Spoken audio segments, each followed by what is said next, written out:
Nah, setelah kita memahami pengertian baptisan secara alkitabiah, sekarang kita akan melihat dasar Alkitab dari baptisan itu sendiri.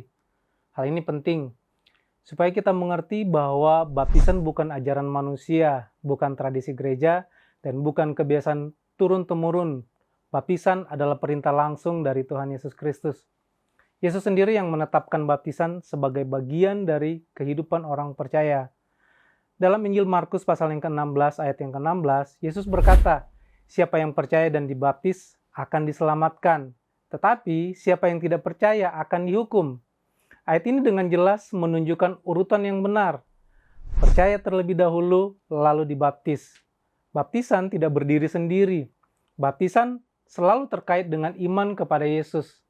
Bukan air yang menyelamatkan, melainkan iman kepada Kristus. Dan baptisan menjadi tanda ketaatan dari iman tersebut. Kemudian dalam Matius pasal 28 ayat yang ke-19, Yesus memberikan amanat agung kepada murid-muridnya. "Pergilah, jadikanlah semua bangsa muridku, dan baptislah mereka dalam nama Bapa, Anak, dan Roh Kudus." Perhatikan baik-baik perintah Yesus ini. Yesus tidak hanya berkata, "Pergilah dan beritakan Injil." Yesus berkata, "Jadikanlah semua bangsa muridku." Dan salah satu langkah yang tidak terpisahkan dari proses pemuridan ini adalah baptisan. Artinya, baptisan bukan sekedar tanda bahwa seseorang sudah percaya, tetapi juga pintu masuk ke dalam kehidupan sebagai murid Kristus. Baptisan menandai bahwa seseorang tidak lagi hidup untuk dirinya sendiri, melainkan hidup untuk Tuhan. Ketika kita membaca kitab Kisah Para Rasul, kita akan melihat pola yang sangat jelas dan konsisten tentang bagaimana gereja mula-mula memahami baptisan. Pola itu selalu sama.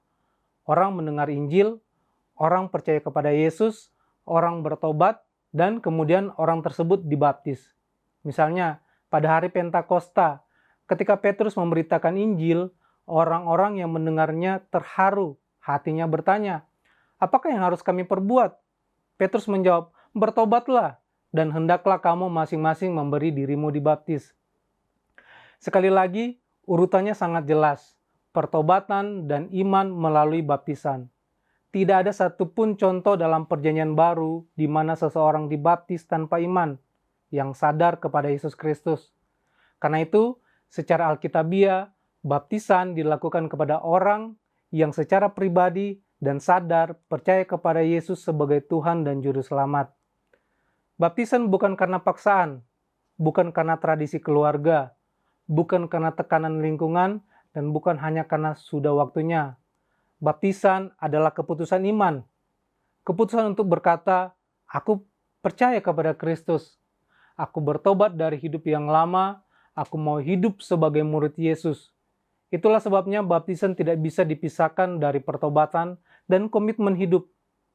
Tanpa iman, baptisan kehilangan maknanya.